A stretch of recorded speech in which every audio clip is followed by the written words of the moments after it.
नमस्कार दोस्तों और स्वागत है आपका जेन इनोवेशंस में।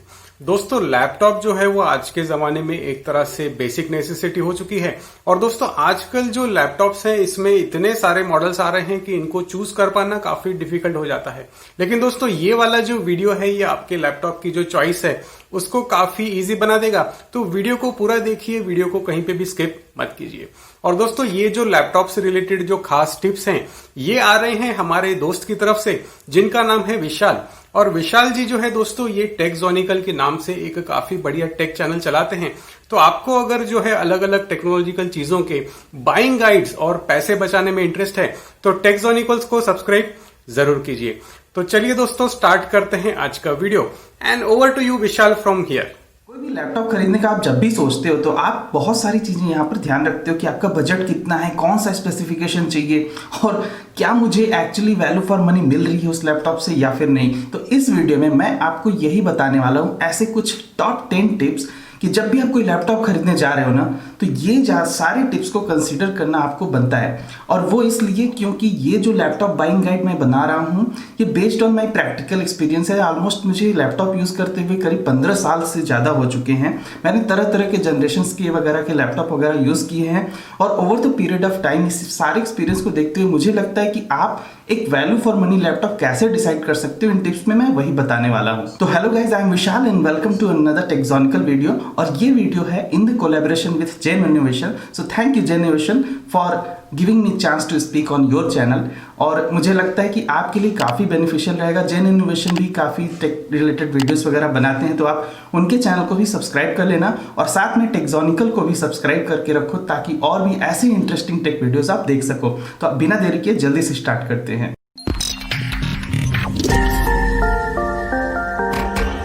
तो इस वीडियो में 2 कैटेगरीज होने वाली हैं। तो इसमें टॉप 5 टिप्स है ना वो ऐसे बजट ओरिएंटेड और मिड रेंज लैपटॉप्स वगैरह के लिए रहेगी। और जो 6 to 10 तक की वो वाले टिप्स है वो बहुत ही एडवांस्ड और प्रीमियम कस्टमर्स के लिए रहेगी। तो आप उस तरह से डिसाइड कर सकते हो। तो सबसे पहले टिप नंबर 1 की ओर बढ़ते हैं। Tip number 1 is the generation of processor. अब देखो आपने प्रोसेसर वगैरह कौन सा लेना है वो आपने डिसाइड कर लिया और उस पर प्राइस फैक्टर अलग अलग चलेगा। ऐसे i3, i5, i7 रहेगा प्रोसेसर या फिर AMD में है तो Ryzen 3, Ryzen 5, Ryzen 7 रहेगा। लेकिन सबसे बड़ी बात यहाँ पर ये है कि जो आज काफ़ी मैं देखता हूँ मैन्युफैक्चरर की तरफ से ये बात हाईलाइट नहीं की जाती कि प्रोसेसर का जनरेशन कौन सा है। इसलिए the tip number 1 is generation of processor. You should look for a laptop when you are going for a budget concert और even value for money kind of thing. तो सबसे पहली चीज यहाँ पर क्या है कि इंटेल में जो है अभी सबसे लेटेस्ट जो है 11th जनरेशन के प्रोसेसर्स हैं और AMD में 4000 सीरीज के जो भी प्रोसेसर्स हैं वो सबसे लेटेस्ट है। तो आप चाहे i3, i5, i7 कोई भी खरीद रहे हो तो 11th generation is the latest. लेकिन यहाँ पर एक प्राइस फैक्टर की बात होती है। अगर आप ऐसे देखते हो कि मान लो आपको लेटेस्ट जनरेशन के प्रोसेसर बहुत ही महंगे पड़ रहे हैं तो आप थोड़ा कम जनरेशन पे जा सकते हो। लेकिन इसका मतलब ये नहीं कि अगर आप 11th जनरेशन लेटेस्ट चल रहा है तो आप ऐसे 7th जनरेशन या फिर 8th जनरेशन के प्रोसेसर लो, क्योंकि वो बिल्कुल आउटडेटेड चीज़ें हैं और आपको ऐसे प्राइस गैप भी बहुत ज़्यादा देखने को वहाँ नहीं मिलेगा। तो कम से कम आपको आज की डेट में अगर कोई इंटेल की तरफ से प्रोसेसर लेते हो तो मेक श्योर कि उसमें 10th जनरेशन का प्रोसेसर लगा हुआ है। और अगर आप AMD वगैरह पे ले रहे हो तो मेक श्योर कि 4000 सीरीज का लगा हुआ है उसमें कोई भी जनरेशन प्रोसेसर। और इस तरह से आप डिसाइड कर सकते हो। AMD वगैरह में क्या है कि अगर आपको बहुत सारे लैपटॉप ऐसे देखने को मिलेंगे जो 3000 सीरीज के भी हैं, तो अगर आपको ऐसे 3000 सीरीज के भी प्रोसेसर वगैरह मिल रहे हैं AMD में तो आप देख सकते हो। तो बस ये चीज को ध्यान में रखना है। टिप नंबर 1 में इंटेल में 11th जनरेशन का प्रोसेसर चल रहा है अभी और बहुत सारे लैपटॉप ऑलरेडी लॉन्च हो रहे हैं 11th जनरेशन पे, लेकिन आप 10th जनरेशन को भी कंसिडर कर सकते हो।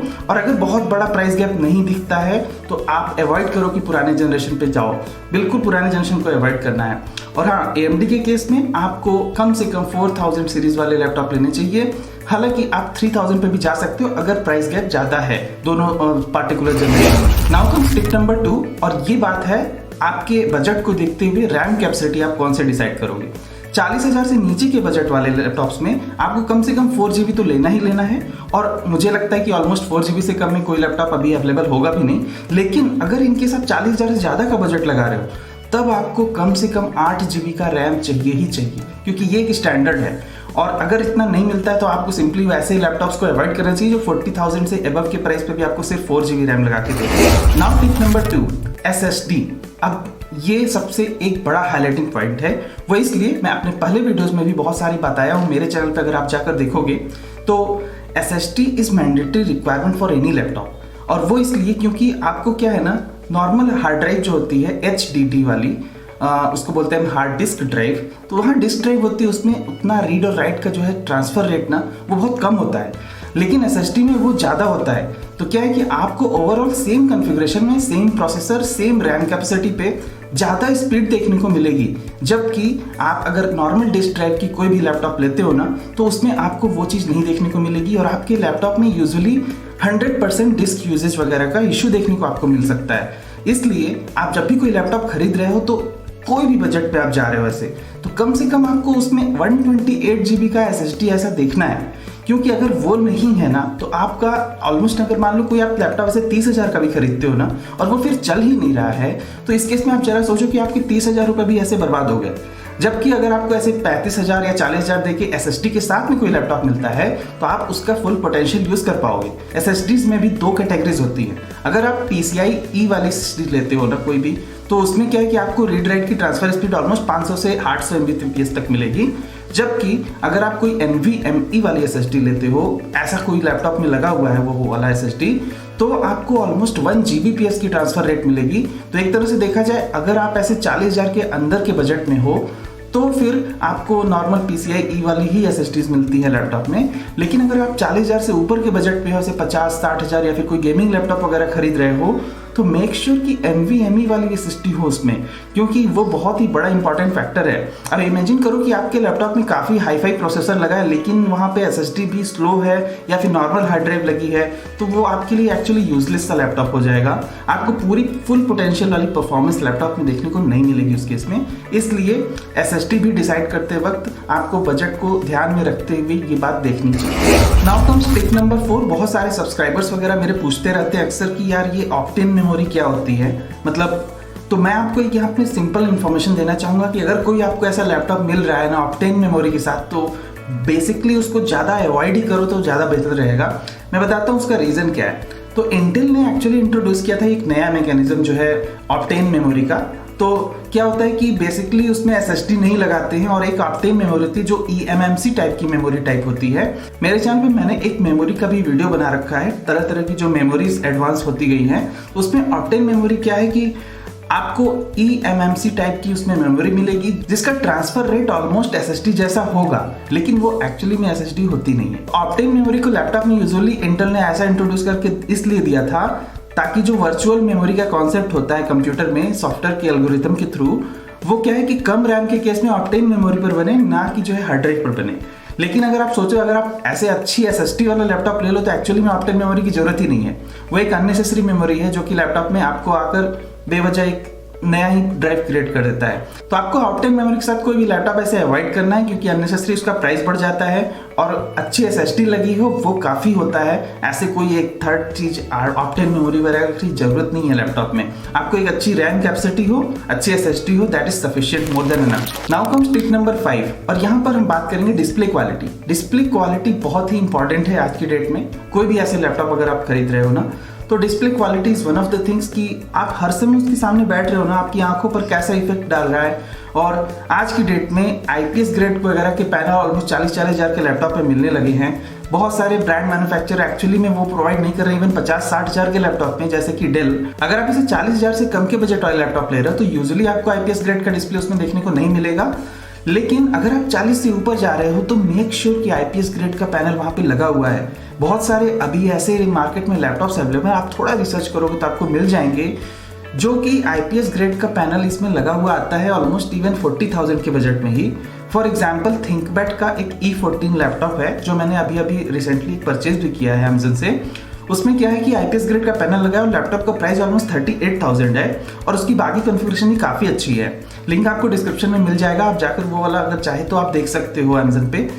लेकिन क्या है कि आपको ये चीज़ ध्यान में रखनी है, अगर 40 से ऊपर के बजट पे आप जा रहे हो तो कम से कम IPS ग्रेड का पैनल उसमें लगा हो।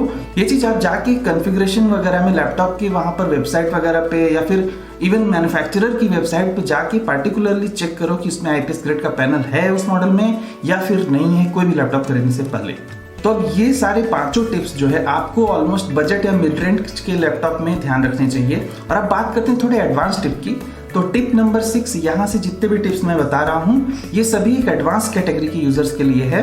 अगर आप ऐसे वीडियो एडिटिंग करना चाहते हो, गेमिंग करना चाहते हो, उस केस में आपको क्या क्या बातें और भी ध्यान रखनी है वो चीजें अब यहाँ पर हम बातें करने वाले हैं। तो tip number 6 for advanced user, आपको रैम का स्लॉट कितना है और रैम की फ्रीक्वेंसी कितनी है आपके लैपटॉप में। अगर आप ऐसे 50 से ऊपर के बजट पे जा रहे हो तो ये दोनों बातें भी आपको कंसीडर करना है। और उस केस में क्या है कि आप इसको चेक कर सकते हो बड़े ही आसान तरीके से। जनरली मैंने देखा है कि Amazon या Flipkart वगैरह पे शॉपिंग वेबसाइट्स पे यूजुअली ये बातें मेंशन नहीं करके रखी होती हैं। कभी कभी कुछ सेलर मेंशन करके रखते हैं, वो अच्छी बात होती है, लेकिन इनकेस मान लो कि शॉपिंग वेबसाइट पे आपको ये कॉन्फ़िगरेशन देखने को नहीं मिलता है तो आप सिंपल जो लैपटॉप आप खरीदना चाहते हैं ना उसका मॉडल नंबर लेके ऐसे सर्च कर लो गूगल पे और फिर उसी मॉडल के कॉन्फ़िगरेशन जाकर मैन्युफैक्चरर की वेबसाइट पे चेक करो कि क्या क्या जो है आपको यहाँ पर रैम स्लॉट मिल रहा है, कितना रैम स्लॉट मिल रहा है और कितना जो है फ्रीक्वेंसी मिल रहा है। फॉर एग्जांपल यहाँ पर आप देखो डेल का जो न्यू इंस्पिरन करके ये वाला लैपटॉप है ना, इसमें आपको एक स्लॉट मिल रही है, यहाँ क्लियरली लिख रखा है 1x8 GB रैम, यहाँ मतलब एक स्लॉट है। और दूसरी चीज यहाँ पर फ्रीक्वेंसी है 32 मेगाहर्ट्ज। तो रैम की फ्रीक्वेंसी जो 32 मेगाहर्ट्ज की होती है ना, अगर आपकी DDR4 की रैम है तो ये मैक्सिमम फ्रीक्वेंसी है, जबकि ये स्टार्टिंग होता है 22 मेगाहर्ट्ज से। तो मान लो आपको ऐसे 50,000 के बजट में ऐसे बाकी सब टिप्स को कंसीडर करते हुए ज़्यादा फ्रीक्वेंसी की रैम मिल रही है सेम बजट पे, तो आपको एक्चुअली उस लैपटॉप पे जाना चाहिए जहाँ की रैम ज़्यादा बेहतर हो और साथ में एक्स्ट्रा स्लॉट रहेगा तो आप ऐसे फ्यूचर में भी उसको जो इंक्रीज कर पाओगे बिना पुरानी वाली रैम को फेंके हुए। तो इनकेस अगर ऐसा नहीं जैसे यहाँ पर एक ही है स्लॉट तो हमें इसको ऑलमोस्ट फेंकना पड़ जाएगा और एक 16 GB का अपग्रेड करना होगा, वो ज़्यादा कॉस्टली पड़ेगा। जबकि आपको ऐसे अगर मान लो यहीं पर 2 स्लॉट होता तो हमें सिर्फ एक और एडिशनल 8 GB की रैम लगा के हम पूरा 16 GB का जो है यहाँ पर मेमोरी को बढ़ा पाते। और किसी वेबसाइट पे भी अब जैसे फॉर एग्जांपल मैं लिनोवो के लिए दिखा रहा हूँ तो यहाँ पर भी देखो आपको लिखा हुआ रहे क्लियरली रहेगा कि अप टू 16 GB है और यहाँ पर इसका फ्रीक्वेंसी कितना है। तो आप ऐसे फ्रीक्वेंसी और रैम की स्लॉट को जाकर मैन्युफैक्चरर की वेबसाइट पे चेक करो अगर आप ऐसे कोई एक्सपेंसिव लैपटॉप वगैरह खरीद रहे हो, क्योंकि तभी आपको अच्छी वैल्यू मिल पाएगी। Now tip number 7 for advance user. अब यहाँ पर अगर आप ऐसे 50,000 से ऊपर के लैपटॉप खरीद रहे हो तो कम से कम उसमें कुछ ना कुछ ग्राफिक कार्ड होना चाहिए। वो बहुत ही इंपॉर्टेंट है, क्योंकि बिना ग्राफिक कार्ड के आप कोई ऐसे लैपटॉप खरीद रहे हो ना 60, 70, 80 हज़ार के, तो वो ऑलमोस्ट सेंसलेस सी बात हो जाएगी। इस वजह से ग्राफिक कार्ड का होना बहुत ही मैंडेटरी है। तो एक आइडियल सिनेरियो क्या हो सकता है, जैसा कि मैंने यहाँ पर लिस्ट करके रखा हुआ है। आइडियल सिनेरियो इस कि अगर आप ऐसे 50,000 से ऊपर पे खरीद रहे हो तो कम से कम 2 GB का कोई MX 150, MX 250, MX 330 ये जो ग्राफिक कार्ड्स होते हैं एनवीडिया की तरफ से वो सब लगे हों, या फिर राइजन वगैरह के AMD के जो वेगा करके आते हैं ना वो वाले ग्राफिक कार्ड लगे हुए हों 2 GB के रेंज में, तो काफ़ी अच्छा रहेगा ऐसे 50,000 से ऊपर के बजट के लिए। और अगर आप 60,000 से ऊपर जाते हो तो उस केस में कम से कम आपको एनवीडिया का 1650 वगैरह वाला ग्राफिक कार्ड मिलना चाहिए।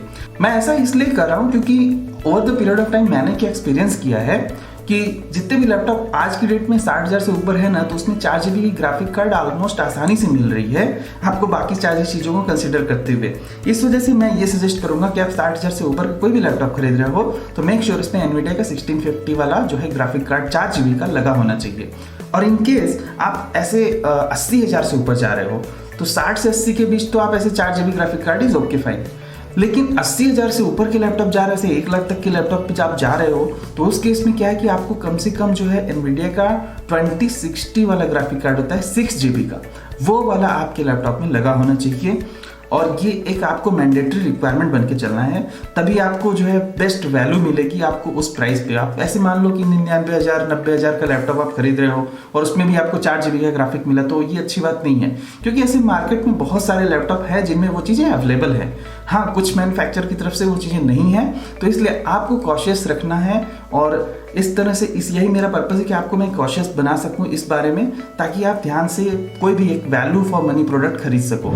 And now comes tip number 8, और ये टिप बहुत ही इंपॉर्टेंट है अगर आप ऐसे 1 लाख तक का लैपटॉप खरीदने जा रहे हो या फिर इवन 50,000 से 1 लाख के बीच कोई भी लैपटॉप आप खरीद रहे हो, तो ये चीज़ भी चेक करना आपको ज़रूरी है। वो है वायरलेस एरिया नेटवर्क का कौन सा स्टैंडर्ड इस्तेमाल हो रहा है। तो इस चीज को भी चेक करने का बहुत ही आसान सा तरीका है। यूजुअली शॉपिंग वेबसाइट वगैरह पे ये चीजें मेंशन नहीं होती क्योंकि बहुत ही डिटेल स्टेप है। और हाँ, मैं यहाँ पर वही चीजें तो बता रहा हूँ आपको। तो आपको क्या करना है, मैन्युफैक्चरर की वेबसाइट पे जाना है और वहां पर आप जाकर ऐसे प्रोडक्ट डिटेल्स वगैरह, जैसे कि डेल का मुझे काफ़ी अच्छा लगा इस मामले में, इन लोगों ने ऊपर ही दे रखा हुआ है सब कुछ, तो आप ऐसे टेक्निकल स्पेसिफिकेशन और कस्टमाइजेशन में ऐसे में जा सकते हो और थोड़ा आपको स्क्रॉल करना पड़ेगा। तो आप जैसे यहाँ देखो लिखा हुआ है वायरलेस, तो इसमें कौन सा स्टैंडर्ड है, ये है स्टैंडर्ड 802.11 AC। और AC वाले ये जो स्टैंडर्ड्स होते हैं ना, ये सारे जो वाईफाई राउटर हैं नॉर्मली इसी स्टैंडर्ड पे आते हैं, और इसमें कम से कम आपको ऐसे 800 to 900 Mbps का ट्रांसफर रेट ऑलमोस्ट देखने को मिल जाएगा। तो आप कोई भी ऐसे राउटर भी इनकेस अगर आप मान लो गीगाबिट राउटर वगैरह रखे हो घर पे, आप ऐसे लो स्टैंडर्ड वाले खरीद लोगे, मान लो ये AC की जगह N लिखा हुआ होता, तो अब वहाँ पे वो पूरा फेलियर है ऑलमोस्ट। ये N वाले जो सीरीज थे ना, वो ऑलमोस्ट आज से 3 साल पहले चलते थे, बहुत ही पुराने टाइप के लैपटॉप्स वगैरह में, जो कि अब नहीं चलते हैं। तो AC is the current standard, और इससे भी एडवांस्ड आ चुका है। अगर आप ऐसे 1 लाख तक के लैपटॉप खरीदने जा रहे हो तो उसमें ये AX स्टैंडर्ड होना चाहिए। उसका भी मैं आपको एक एग्जांपल दिखाता हूँ। तो जैसे कि आप देख सकते हो यहाँ पर Asus का VivoBook में यहाँ पर लगा है Wi-Fi 6, और इसमें जो है स्टैंडर्ड जैसा कि मैं कह रहा था AX वाला इस्तेमाल हो रहा है। और आप इस तरह से देखो, इसका भी प्राइस ऑलमोस्ट ऐसे 60-70,000 ही है, डेल का भी उतना ही है। तब ये उससे ऑलमोस्ट बेटर बन गया ना, क्योंकि इसमें आपको जो ट्रांसफर रेट है इंटरनेट से, आपको जो भी गीगाबिट वगैरह की स्पीड मिल रही है, तो उसमें ये पूरी मिलेगी, जबकि उसमें डेल वाले में नहीं मिलेगी।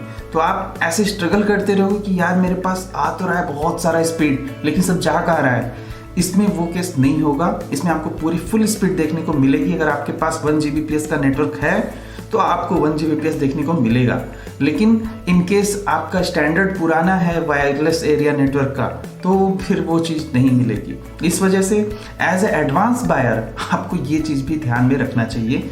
और मुझे लगा कि ये वन ऑफ द फैक्टर्स है कि कोई इसके बारे में बात ही नहीं करता है। आई मीन लैपटॉप वगैरह इतने सारे आ रहे हैं जब सेम प्राइस पे अच्छे स्टैंडर्ड के साथ, तो फिर हम पुराने या घटिया स्टैंडर्ड्स के लैपटॉप को क्यों खरीदें। नाउ कम्स टिप नंबर 9, और ये बहुत ही ज़्यादा टिप्स हो रही है एक्चुअली में, लेकिन मुझे लगता है कि आपके लिए डिसाइड करना ये बहुत इंपॉर्टेंट है। और आप ऐसे 1 लाख या फिर 1.5 लाख तक कोई लैपटॉप पे लगा रहे हो, तो ये बातें ध्यान में रखना जरूरी है। Tip number 9 is connectivity options. Connectivity option आपको लैपटॉप में क्या मिल रही है, मतलब आपके पास USB कितने टाइप के पोर्ट हैं, कितने HDMI पोर्ट है, टाइप C है कि नहीं, थंडरबोल्ट पोर्ट का सपोर्ट है कि नहीं, ये सभी कुछ आपको ध्यान में रखना है। अगर आप ऐसे कोई प्रीमियम लैपटॉप खरीदते हो, उस केस में क्या है कि आपको एक अच्छा मल्टी कनेक्टिविटी ऑप्शन मिल जाएगा, ट्रांसफर रेट ज़्यादा मिलेगी ऐसे पेन ड्राइव वगैरह में, या फिर आपके पास कोई एक्सटर्नल SSD वगैरह है, तो इस चीज़ को भी आप चेक कर सकते हो सिंपल कोई भी मैन्युफैक्चरर की वेबसाइट पे जाकर। हो सकता है कि शॉपिंग वेबसाइट पे ये ना मेंशन हो। उस केस में क्या है, जैसे कि आप देख सकते हो स्क्रीन पर कि यहाँ पर जो है पोर्ट एंड स्लॉट, जैसे फॉर एग्जांपल मैं डेल के लिए एग्जांपल दे रहा हूँ, तो यहाँ पर पोर्ट एंड स्लॉट क्लियरली यहाँ पर दिखा रखा है, माइक्रो SD कार्ड रीडर है, और फिर यहाँ पे टाइप C सपोर्टेड है, और यहाँ पे ये भी देखो लिख रखा है ना कि इसमें पावर डिलीवरी भी होती है। तो मतलब ये वाले लैपटॉप में आप मोबाइल से भी चार्जिंग, मोबाइल चार्जर वगैरह से भी चार्जिंग कर पाओगे, ये काफ़ी अच्छी बात है। उसी केस में अगर आप दूसरा एक एग्जांपल देखना चाहो, यहाँ पर जो है Asus का मैं जो VivoBook वाला दिखा रहा था, इसमें भी पूरी बातें यहाँ पर लिख रखी हैं क्लियरली कि क्या क्या जो है कनेक्टिविटी ऑप्शन है। जैसे कि यहाँ पे टाइप C वगैरह का 3.2 है, जनरेशन 1 है, लेकिन यहाँ पर ऐसा कुछ नहीं लिख रखा है कि आपको नॉर्मल चार्जिंग वगैरह का सपोर्ट है कि नहीं है। और तीसरा एक और एग्जांपल मैं दिखाता हूँ, ये है आपके Lenovo के लैपटॉप के लिए, और इसमें भी अगर आपको ये चीज़ें देखनी है तो थोड़ा आपको स्क्रॉल करना पड़ेगा। और पोर्ट एंड स्लॉट यहाँ पे आप जाकर देखो जैसे लिख रखा है USB टाइप C 3.1, ये सिर्फ डिस्प्ले पोर्ट है, इसमें चार्जिंग नहीं होती है। तो आपको ये सारी डिटेल जो है देखने को मिल जाएगी। तो आपको ये सारी डिटेल जो है कितने सारे पोर्ट्स वगैरह लगे हैं, कितने नहीं लगे हैं, वो सब कुछ देखिए। हालांकि ये बहुत ही सेकेंडरी चीज़ है, ऐसा नहीं कि आपको पूरा लैपटॉप जो है सिर्फ पोर्ट के ऊपर डिसाइड करना है। बाकी जितने टिप्स बताएं वो ज़्यादा इंपॉर्टेंट है, लेकिन अगर आप ऐसे प्रीमियम कोई लैपटॉप खरीद रहे हो तो उस केस में आपको ये चीज़ भी थोड़ा ध्यान में रखनी चाहिए। हो सकता है आपको बाकी सारे टिप्स के अकॉर्डिंग सारी चीज़ें अच्छी मिल रही हैं, लेकिन उसी प्राइस में एक ऐसा लैपटॉप जिसमें ज़्यादा कनेक्टिविटी ऑप्शंस हैं, तो फिर आपको उसको ज़्यादा प्रेफरेंस देना चाहिए। And now comes tip number 10, which is the last tip but not the least one. और भी बहुत सारे फैक्टर्स हो सकते हैं, लेकिन मुझे लगता है कि इसको भी ध्यान में रखना काफ़ी ज़रूरी है आज की डेट में। लैपटॉप की जो है डिस्प्ले आपकी वो कैसी है, उसकी ब्राइटनेस कैसी है, और उसमें कैसा डिस्प्ले क्वालिटी लगा है, मैट है या ग्लॉसी है। इसका मैं एग्जांपल दिखाता हूँ आपको। मेरे आप ये वाला लैपटॉप देखिए, काफ़ी पुराना लैपटॉप है, बहुत बल्कि सा।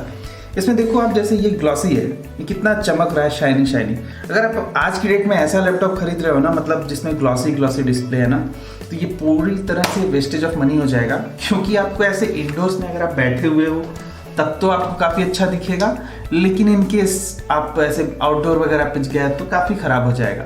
और मैं दूसरा एक एग्जांपल दिखाता हूँ मेरे दूसरे लैपटॉप का। ये भी ऑलमोस्ट डेल की तरफ से है, काफ़ी हैवी है। इसमें देखो जैसे कि स्क्रीन जो है ग्लॉसी नहीं हो रही है, यहाँ पर मैट फिनिश वाली डिस्प्ले है। तो स्क्रीन जो है ग्लॉसी है या मैट है, ये चीज़ भी आपको ध्यान में रखना चाहिए। तो बस क्या है कि ये चीज़ भी आपको डिसाइड करना है। और एक और फैक्टर है कि कितनी ज़्यादा जो है ब्राइटनेस वगैरह जा रही है स्क्रीन की। यूजुअली कोई भी IPS ग्रेड के पैनल आपको 250 निट्स तक की जो है मिनिमम ब्राइटनेस ऑलमोस्ट देखने को मिल जाएगी। कुछ लैपटॉप जिसमें VA पैनल वगैरह भी लगे होते हैं, तो गेमिंग लैपटॉप्स की कैटेगरी में वो ऐसे आते हैं, उसमें ऑलमोस्ट 450 निट्स वगैरह तक की ब्राइटनेस देखने को मिलती है। ये भी आपको वेबसाइट वगैरह पे क्लियरली मेंशन मिल जाएगा, तो आपको ऐसे चिंता करने की जरूरत नहीं है। आप जाकर वेबसाइट पे पूरा देख सकते हो कि उसमें मैट फिनिश लगा हुआ है, ग्लॉसी है, या फिर कितने निट की ब्राइटनेस वगैरह है। आपको जितनी ब्राइटनेस की रिक्वायरमेंट है उस हिसाब से डिसाइड कर सकते हो। लेकिन ये बहुत ही ऑलमोस्ट, इसीलिए मैं इसको नंबर 10 पे रखा हूँ इस टिप को। मेरा टारगेट इस अपने टेक्जोनिकल चैनल पर यही है कि मैं आपको best value for money product कैसे आप सेलेक्ट कर सको, ये चीज़ें बताऊं। और ऐसे ही प्रोडक्ट की लिस्ट वगैरह की वीडियो मैं वहाँ पर बनाता रहता हूँ। आप जाकर मेरे चैनल को टेक्जोनिकल को सब्सक्राइब कर सकते हो, और जेन इनोवेशन को भी यहीं पर आप सब्सक्राइब कर सकते हो। ये एक कोलैब वीडियो था जेन इनोवेशन के साथ। So thank you again Zen Innovation for giving me this chance to speak on your channel, and it's my pleasure to be here. तो बस आज की वीडियो में इतना ही। वीडियो पसंद है लाइक करो, नहीं पसंद है डिसलाइक करो, but do let me know in the comment section कि क्यों नहीं पसंद आई। और हाँ, कमेंट सेक्शन में जाकर ये भी जरूर बता देना कि कौन से ऐसे और भी टिप्स अगर आप सोचते हो कि मुझे मेंशन करना चाहिए था, तो आप जाकर कमेंट सेक्शन में बताओ। और मेरे भी चैनल को और जेन इनोवेशन को दोनों को सब्सक्राइब कर लेना। और भी फ्यूचर में हम लोग ऐसे ही कोलैब वीडियोस भी वगैरह लेकर आते रहेंगे। मिलते हैं अपने अगले वीडियो में कुछ और भी ऐसे इंटरेस्टिंग टेक टॉपिक वीडियोस के साथ। तब तक के लिए goodbye, thank you for watching, see you again there.